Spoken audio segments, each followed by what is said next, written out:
Are you looking to get a VPN to protect your gaming data in 2021? In this video, I reveal the results of a years-long investigation into the top 4 VPN services, and I identify which 2 make the most sense for gamers and which one I will be using in 2021.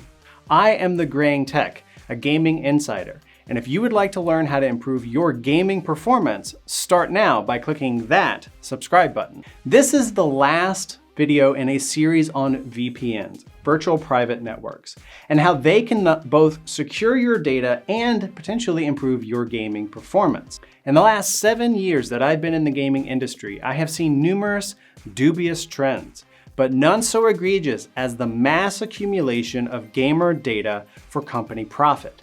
It was because of this that I went searching for my own VPN provider so that I could remove my data, at least, from that data stream. Unfortunately, none are head and shoulders above the rest. Each has their own pros, each has their own cons, which is why it took a years-long investigation to fully uncover which one was right for me and potentially right for you. NordVPN offers unique security, but they had a security breach. ExpressVPN offers steadfast reliability with a conservative adoption approach, but maybe they aren't the fastest. ProtonVPN, a potentially great European-based service, it was originally made for CERN and the opportunity to combine your encrypted VPN with an encrypted email service, all for one price. Private internet access, fast as lightning, also using the WireGuard protocol, but numerous conflicts of interests and almost complete failure on the 5-point Rubric system. In order to test these VPN services, I consulted numerous online journals and online websites in order to put together a 5-point rubric that helped guide my process in selecting not only the top 4, but also evaluating each of them. Then I conducted my own baseline test to ensure that I knew exactly how fast my internet was that given day at that given time. I specifically chose middle of the week, middle of the day, when nobody else was in my house, so I knew I had the absolute best connection. I also connected via hardwire Ethernet directly to my router, which is directly connected to my modem. I conducted 3 separate speed tests, including downloading Artifact from Steam. I felt like the game needed some help, okay? Artifact is 1.4 gigabytes. I tested the max speed and how long it took that game to download. Lastly, I tested 7 different gaming servers for the ping with each of the VPNs so that I could get an average for the pings as well as the individual lag and ping for those games. As you can see, 3 of the 4 passed with flying colors, with private internet access being the worst offender on this 5-point rubric. Now, in all fairness to PIA, there are people who might be willing to give them a pass because of their potential conflict of interest. However, it is their location, the fact that with WireGuard you will not get a secure connection, and the fact that they have not been independently audited, that also point to PIA as just not worth your time or consideration. The baseline I started off with, again with ideal conditions, 842 megabits per second download, about 50 megabits per second upload speed. Most of the VPNs were able to achieve that upload speed, so that became a moot point.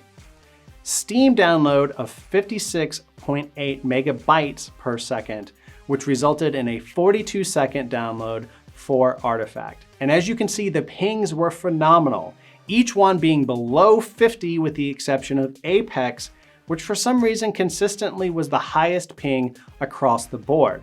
Also note, DOTA is not on here, however, it did match nearly perfectly League of Legends every single time, so to save space, I didn't put it on here. Now, on to the benchmarks with each of the VPN services.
So when I look at all of the benchmark information, the two that stand out the absolute most are NordVPN and ExpressVPN. ExpressVPN did phenomenally well.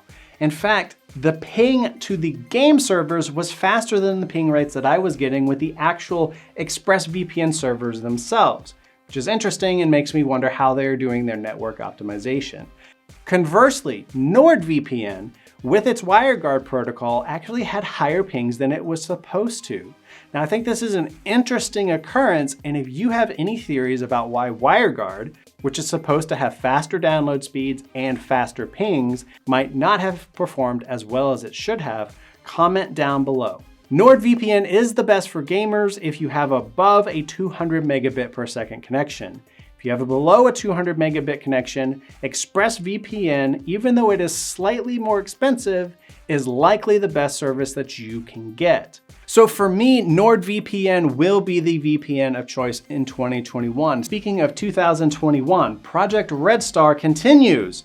Despite the best efforts of bots and scalpers on eBay, if you would like to learn how to counter them, check out this video right here. And if you would like to catch up on Project Red Star, I have a playlist right there.